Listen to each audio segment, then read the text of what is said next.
નમસ્કાર, સીએનબીસી બજાર પર આપનું સ્વાગત છે અને આપ જોઈ રહ્યા છો પ્રોપર્ટી ગુરુ. હું છું ઝરણા અલકંટી. તો પ્રોપર્ટી ગુરુના આજના એપિસોડની અંદર આપણે જે ખાસ વાત કરવાના છે એ છે કે આપણે જે તાજેતરની અંદર એચડીએફસી અને એચડીએફસી બેંકનું જે મર્જર થતા જોયું છે અને આ મર્જરની ઘર ખરીદારો ખાસ કરીને જેઓ હોમ લોન લેતા હોય છે એમના ઉપર કઈ રીતની ઇમ્પેક્ટ આવી રહી છે, જેમણે હોમ લીધેલી છે એમને માટે આ કેટલો મોટો ફેરફાર છે, આ તમામ અંગેની આપણે ખાસ વાતચીત આજના દિવસે કરવાના છે. આ ઉપરાંત આપણે રિયલ એસ્ટેટને લગતા અન્ય ટ્રેન્ડ્સને પણ જે આજના એપિસોડ છે એની અંદર ચોક્કસથી ચર્ચા કરીશું. આજે આપણી સાથે આ ચર્ચામાં જોડાયા છે આશીષ કુકરેજા, જેઓ સીઈઓ અને ફાઉન્ડર છે homes5.in અને સાથે જ myMagnet.io. आशीष जी, आपका स्वागत है सीएनबीसी बाजार पर. तो आशीष जी, जैसे कि हम सभी जानते हैं कि जो एक एचडीएफसी और एचडीएफसी लिमिटेड और एचडीएफसी बैंक का मेगा मर्जर था, बहुत टाइम पहले से जिसका डिस्कशन हो रहा था, अब वो हो चुका है. पर काफ़ी जो घर खरीदार हैं उनको बहुत सारा कन्फ्यूज़न यहाँ से हो रहा है और हमारे पास भी ढेर सारे क्वेश्चंस आ रहे हैं. तो हमने इसलिए ये एक खास शो आपके साथ प्लान किया है. तो बेसिकली ये एक जो एचडीएफसी लिमिटेड में जो अपना घर के लिए होम लोन लेने जा रहे थे, वो एक नॉन बैंकिंग फाइनेंशियल इंस्टीट्यूट था और अब ये प्रॉपर बैंक के अंदर एचडीएफसी बैंक में वो शामिल हो चुका है. तो क्या सबसे बड़ा चेंज रहेगा जो यहाँ पे लोन के ग्राहक हैं उनके लिए, जो घर खरीदार हैं उनके लिए? देखिए बिल्कुल घबराहट जैसा तो कुछ नहीं होना चाहिए इसमें, क्योंकि आप पहले तो इसको एक बिजनेस डिसीजन जिसे बोलते हैं, एक बड़े कॉर्पोरेट ने एक बिजनेस डिसीजन लिया है और इसका अगर कोई इम्पैक्ट ग्राहक के ऊपर है तो अच्छा ही है। नेगेटिव तो कुछ भी नहीं होगा।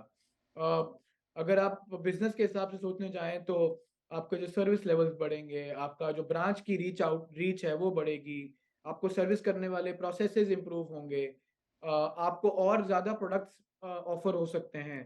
जैसे अगर आपने होम लोन लिया, होम लोन के अगेंस्ट आपको जब कोई और सर्विस चाहिए या टॉप अप्स चाहिए हो या कोई और तरह के बिजनेस लोन्स वगैरह चाहिए हो, तो वो आपको जल्दी मुहैया कराए जा सकते हैं।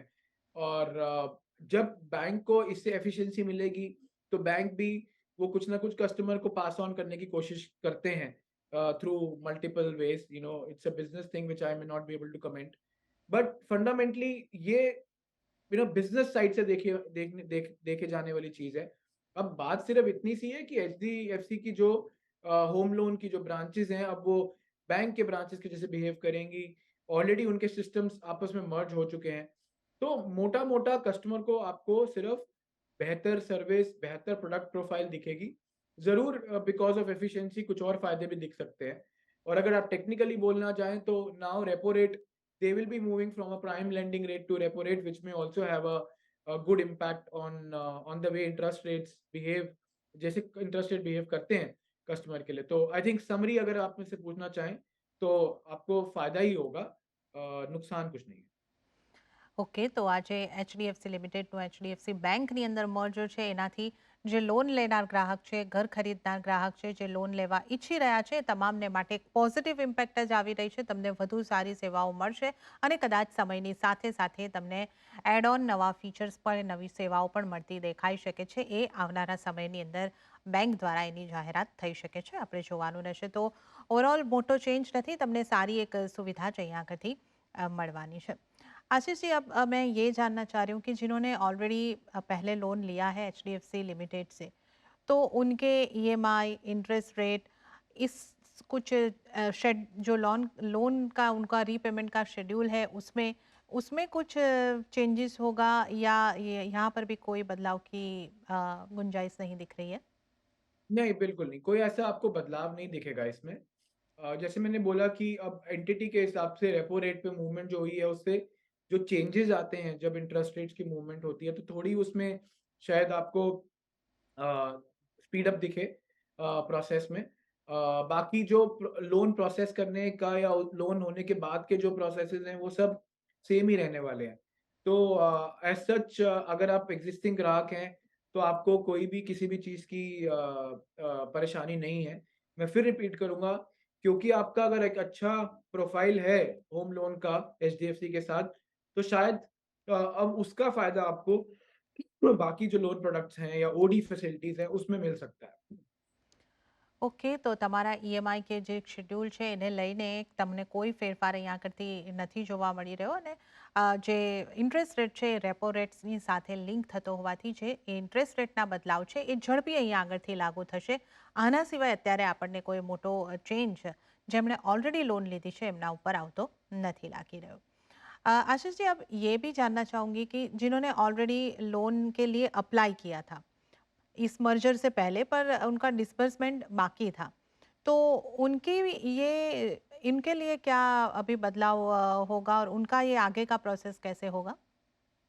देखिए, जैसे मैंने कहा कि जो प्रोसेसिंग है, उसमें जो अभी एंटिटी बनी है, जो अब नया बना है आउटफिट, उन्होंने बताया है हमें कि उस प्रोसेसिंग में कोई भी चेंज नहीं है और हमने ये ऑब्ज़र्व भी किया है क्योंकि हम लोन का भी एक काफ़ी बड़ा व्यापार करते हैं और उसमें हमने देखा है कि कोई भी प्रोसेस में हमें कोई चेंज देखने को नहीं मिला है। Time wise, process wise, system wise almost चीज़ें सेम ही हैं। इनफैक्ट मैं तो सिर्फ़ क्योंकि रीच बढ़ गई है, अब ब्रांच नेटवर्क बढ़ गया है, जो लोग काम कर रहे हैं वो बढ़ गए हैं, तो मैं उसमें थोड़ी स्पीड अप ही देखता हूँ। प्रोसेस आपका और ज़्यादा तेज़ी से आगे बढ़ेगा अभी और हाँ, मेरे ख़्याल से और कोई आपको मेजर इम्पैक्ट नहीं देखने को मिलेगा अगर आपने ऑलरेडी लोन अप्लाई किया है और डिसबर्समेंट नहीं हुआ है तो। ઓકે, તો જો તમે લોન અપ્લાય કરી છે અને ડિસબર્સમેન્ટ નહીં થયું હોય તો પણ તમારે માટે ચિંતાનો વિષય નથી. જે રીતે શક્યતાઓ બનતી લાગી રહી છે કે તમારું ડિસબર્સમેન્ટ હજી વધારે જલ્દીથી થઈ શકે, કારણ કે અહીંયા આગળ હવે બ્રાન્ચની સંખ્યા હોય કે જે કર્મચારીઓની સંખ્યા છે એની અંદર પણ વધારો બંને એન્ટાઇટી મર્જ થવાથી થઈ રહ્યો છે. તો આ એક all in all win win situation છે જે લોન ગ્રાહકો છે એમને માટે બનતી દેખાઈ રહી છે. और अब अगला सवाल जो है वो मैं आपसे ये पूछना चाह रही हूँ कि लोन जिसने ले लिया है, अब जिस अगर पहले से चल रहा है, जो काफ़ी साल पुराना लोन है और प्री पेमेंट करना हो या लोन को क्लोज करना हो, उनके लिए यहाँ पे क्या स्थिति बनेगी? अब वो एचडीएफसी लिमिटेड पे ना जाके एचडीएफसी बैंक में जाकर करेंगे तो प्रोसीजर में कुछ डिफरेंस होगा, उसके नियम या उसमें कुछ डिफरेंस होगा?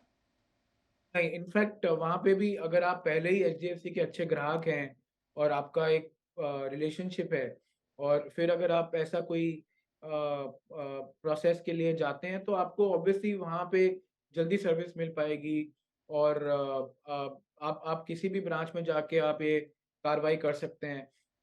दोनों ही एक दूसरे के जो कस्टमर बेस हैं उससे फ़ायदा लेना चाहते हैं। मतलब दोनों बिज़नेसेस आई वुड से अब तो एक ही हो गए हैं। बट जो एचडीएफसी बैंक का ग्राहक है, उसके पास ज़्यादा अब पहुँचेगा लोन का डिपार्टमेंट और बिज़नेस और इसी तरीके से जो लोन का ग्राहक है, बैंक के जो पुराने व्यापार हैं या जो डिपार्टमेंट्स हैं, वो वहाँ जाके उसको अप्रोच करने की कोशिश करेंगे। जैसे मैंने शुरुआत करी, ये एक बिज़नेस कॉल थी।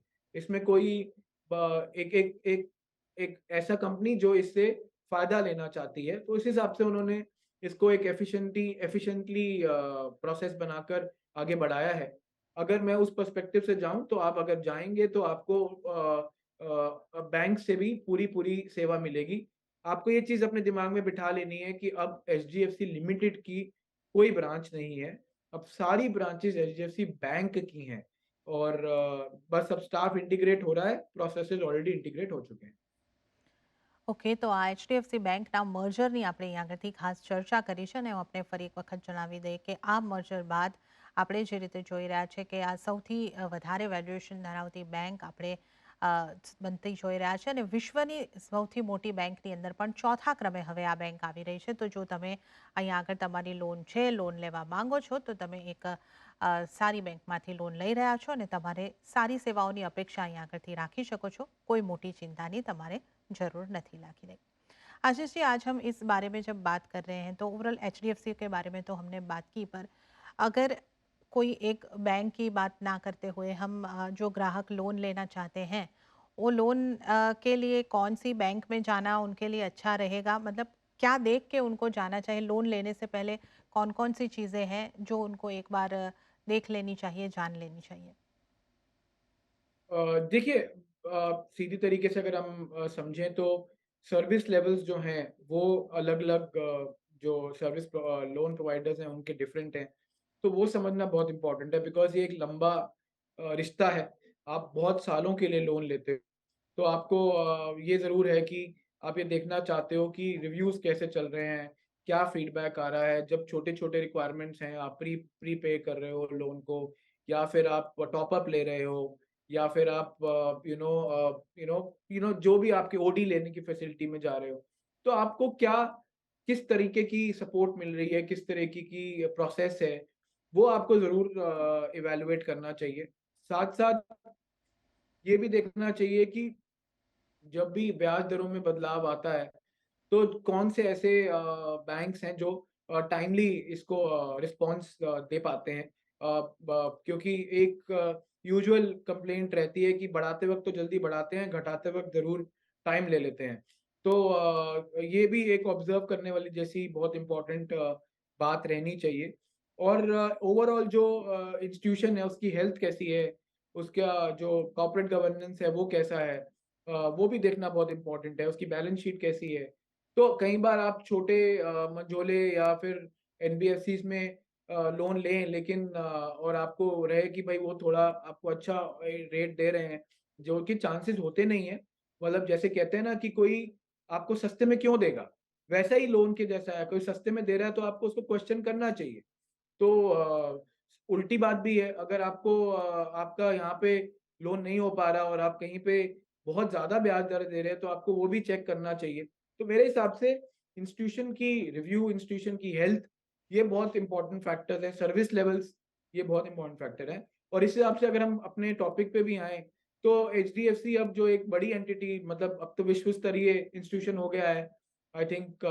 तो उस हिसाब से आप देखिए तो आपको एक्सपेक्टेशन है कि आपको वहाँ पे अच्छे रेट्स, अच्छी सर्विस मिलने की अब ज़्यादा मतलब ज़्यादा उसकी चांसेस हैं। ઓકે, તો અહીં આગળથી આપણે આ તમામ ફેક્ટર્સની પણ વાત કરીશું જ્યારે તમે લોન લેવા જાઓ છો ત્યારે બેંક અથવા તો જે બી તમે ફાઇનાન્શિયલ સંસ્થા પાસે લોન લઈ રહ્યા છો એની એક જે એની જે બેલેન્સ શીટ છે અને એમનું જે પરફોર્મન્સ છે, એમની જે સેવાઓ છે, આ તમામ વસ્તુને તમે એક વખત ચેક કરી લો અને તમે એક સારી સુવિધા મેળવી શકો છો. માત્ર વ્યાજ દર જોઈને તે ઓછો વ્યાજ દરની આશાએ કે એ રીતે તમારે આ લોન લેવા માટે બેંકની પસંદગી ન કરવી જોઈએ. આ તમામ વસ્તુ જે છે એ પણ જોઈ લેવી જોઈએ. તો આજે આપણે ખાસ કરીને હોમ લોનને લગતા એક મહત્વના મુદ્દાની આગળથી ચર્ચા કરીશું અને પ્રોપર્ટી ગુરુમાં હાલ સમય થઈ રહ્યો છે એક નાનકડા બ્રેકનો. એ લઈશું નાનકડો બ્રેક અને બ્રેક બાદ આપણે રિયલ એસ્ટેટના અન્ય ટ્રેન્ડ્સની ચર્ચા કરીશું.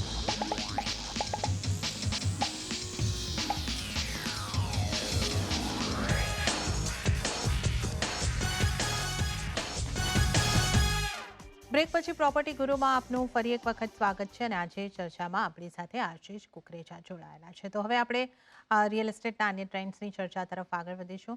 आशीष जी, हमने जैसे देखा है कि ये अपने हमारे इस नए साल का 2023 का पहले 6 मासिक जो है पहला जो हाफ है वो ख़त्म हो चुका है और बहुत सारे डेटाज और रिपोर्ट्स हमने आते हुए देखे हैं जिसमें हम पा रहे हैं कि कमर्शियल रियल एस्टेट जो है उसके ग्रोथ में थोड़ी कमी दिखाई दी है, वैल्यूज़ में भी थोड़ी कमी दिखाई दी है. आपका इस पर क्या व्यू बन रहा है? आपकी प्रतिक्रिया क्या रहेगी?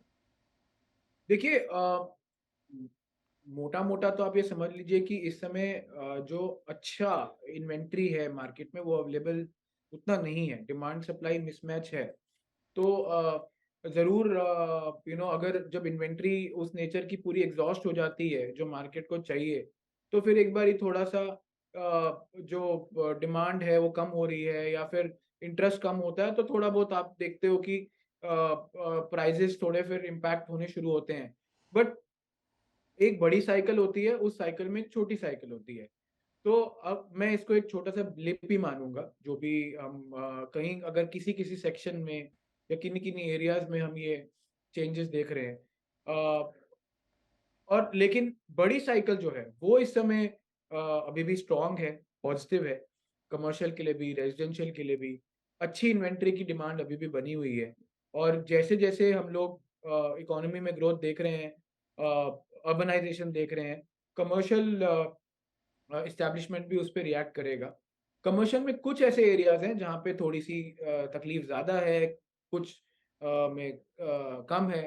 तो जो ऑफ़िस स्पेस है, जो कमर्शियल उस साइड है, वहाँ पे हमको डिमांड स्टेबल दिख रही है।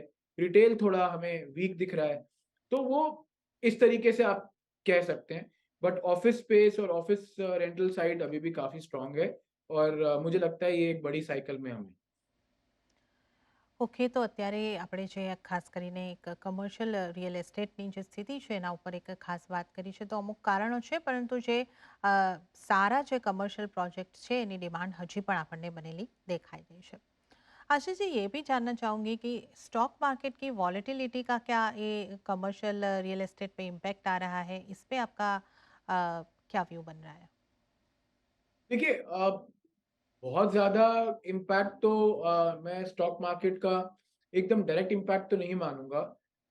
अगर स्टॉक मार्केट अच्छी चल रही है, तो ज़रूर ये रिफ्लेक्ट कर रहा है कि इकोनॉमी सबसे बढ़िया, सबसे तेज़, सबसे बेहतर इंडिकेटर बोलना चाहिए और इसका मतलब इकोनॉमी में तेज़ी है, डिमांड अच्छी है और कैपेसिटीज़ बन रही हैं अलग-अलग बिज़नेसेस में। उस हिसाब से आप देखने जाएँ तो कमर्शियल रियल एस्टेट आगे जाके डिमांड में रहेगा, उसी की एक्सपेक्टेशन ज़्यादा है। अब आप वहाँ से ये भी देख सकते हैं कि कौन से सेक्टर्स ज़्यादा अच्छा कर रहे हैं in terms of stock markets. तो वहाँ सेक्टर्स अगर वो ज़्यादा तेज़ी आईटी में दिखती है या फिर रिटेल में दिखती है, तो समझ में आता है।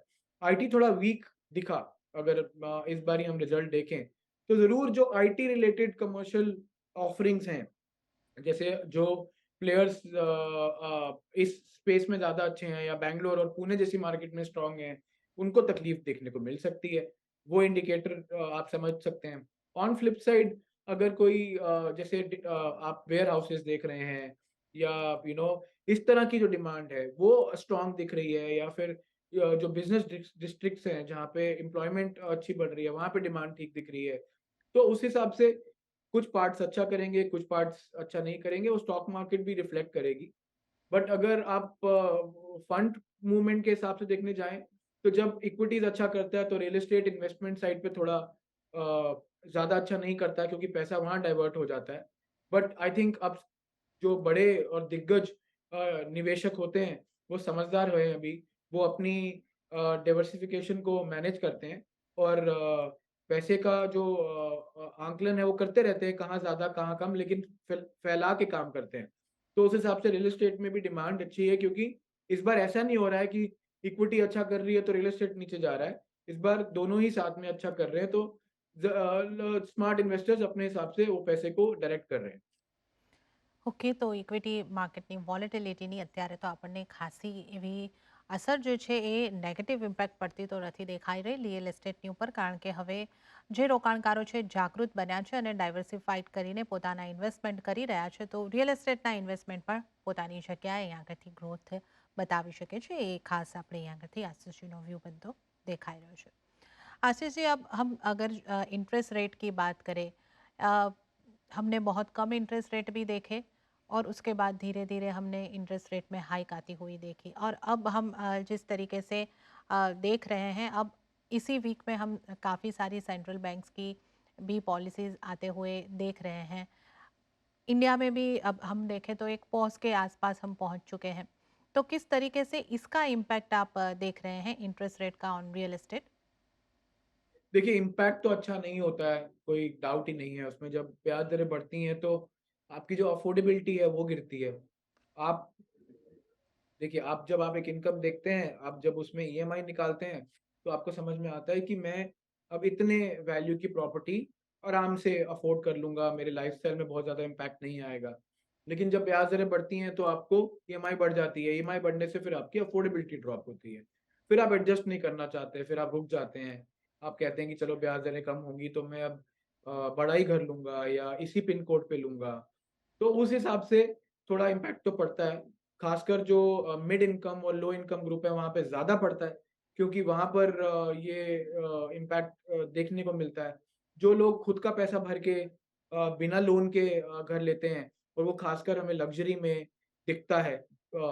वहाँ पे एक इम्पैक्ट कम दिखता है। तो हमने ऑब्ज़र्व किया है जब जैसे-जैसे दरें बढ़ी हैं, अफोर्डेबल सेगमेंट थोड़ा ज़्यादा इम्पैक्ट हुआ है और लग्ज़री सेगमेंट फिर भी स्टेबल रहा है। अब वहाँ पे भी थोड़ा-थोड़ा इम्पैक्ट देखने को मिल रहा है। ઓકે, તો વ્યાજ દરના વધારાની જે અસર છે એ આપણે એક રીતે તો પડતી જોઈ રહ્યા છે અને એ જ કારણ છે કે આપણે જે રીતે પાછલા એપિસોડની અંદર પણ ચર્ચાઓ કરી છે કે અફોર્ડેબલ હોમ્સની જે વેચાણ છે, સેલ્સ છે, એ થોડા ઘટતા આપણને દેખાયા છે. આ એક ઇન્ટરેસ્ટ રેટની ઇમ્પેક્ટ ચોક્કસપણે હોઈ શકે છે. आशीष जी, अब आखिरी में आपसे मैं ये जानना चाहूँगी कि अगर हम फ्यूचर आउटलुक की बात करें, किस तरीके का आप रियल एस्टेट के रिलेटेड स्टॉक्स का किस तरीके से आप आकलन कर रहे हैं? देखिए सेक्टर तो एक लंबी तेज़ी में है।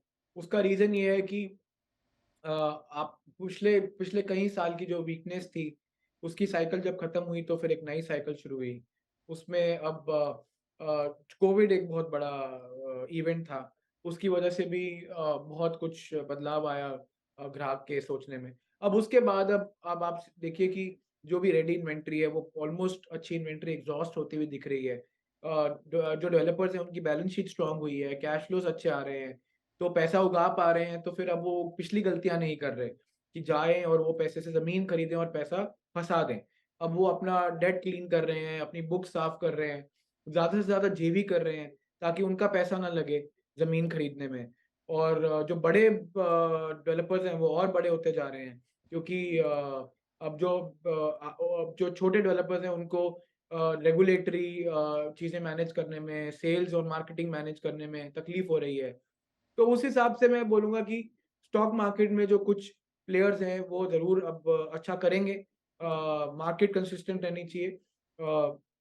और आने वाले समय में आप देखेंगे कि वो बड़े-बड़े सिर्फ़ अपने शहर में नहीं, पूरे पूरे देश में एक्सपैंड करने की कोशिश करेंगे। तो स्टॉक मार्केट के हिसाब से तो वो अच्छा करेंगे ही। बट ऐसा लगता है कि अगले 3-4 साल अभी हम एक मिडल में हैं साइकिल के। एक साइकिल की शुरुआत थी जो कोविड के बाद थी। मुझे लगता है मिडल है, अभी एक साइकिल अच्छे से चलेगी। और ब्याज दरें अगर वापस थोड़ा-सा नीचे आएँ, तो हम और रुझान देखेंगे। जैसे मैंने अब रिपीट किया आपसे कि जो रेडी इन्वेंटरी है वो तो अभी मार्केट में अवेलेबल ही नहीं है। तो लोग ज़्यादा से ज़्यादा अब रेडी इन्वेंटरी ढूँढ रहे हैं। तो आई थिंक डिमांड तो स्ट्रॉन्ग है। ઓકે, તો રિયલ એસ્ટેટની અંદર ડિમાન્ડ તો અહીંયા આગળથી સ્ટ્રોંગ છે. ખાસ કરીને રેડી ઇન્વેન્ટરી તો આપણને અત્યારે અવેલેબલ નથી, એ સ્થિતિમાં આપણે પહોંચી રહ્યા છે અને ડિમાન્ડ ઘણી સ્ટ્રોંગ છે. સ્ટોક વાઇઝ પણ આપણે જે રીતે વાત કરી કે એક રિયલ એસ્ટેટના સ્ટોક્સ પણ સારું પરફોર્મન્સ આપી શકે છે. આખા સેક્ટરનું પરફોર્મન્સ આપણે અહીંયા આગળથી સારું જોઈ શકીશું અને આગળ જો ઇન્ટરેસ્ટ રેટની અંદર ઘટાડો આવે છે તો એક મોટો બૂસ્ટ બનતું દેખાઈ શકે છે. તો आशीष जी, आपका बहुत बहुत शुक्रिया, आप वक्त निकाल कर हमारे साथ जुड़े और इस चर्चा में हिस्सा लिया। आपका बहुत बहुत धन्यवाद. धन्यवाद जी। Thank you. તો રિયલ એસ્ટેટને લગતા આપણે અહીં આગળથી એક ખાસ ચર્ચા કરી છે અને આ એપિસોડમાં હાલ પૂરતું આટલું જ, પરંતુ આપને જતાં જતાં ફરી એક વખત યાદ કરાવી દઉં કે આપને ઘરના ખરીદ વેચાણ કે અન્ય પ્રોપર્ટીના ખરીદ વેચાણને લઈને કોઈ પણ સવાલ હોય તો અમને લખી મોકલો. અમારું ઈમેલ એડ્રેસ છે propertyguru@nw18.com. આપનું નામ, શહેર અને આપનું બજેટ પણ અમને જણાવશો તો અમને તમારી સમસ્યાનું સમાધાન આપવામાં સરળતા રહેશે. તો આ સાથે જ પ્રોપર્ટી ગુરુના આ એપિસોડની અંદર હાલ પૂરતું આટલું જ. હાલ મને પણ આપશો રજા. વધુ અપડેટ્સ અને સમાચારો માટે આપ જોતા રહો CNBC બજાર. નમસ્કાર.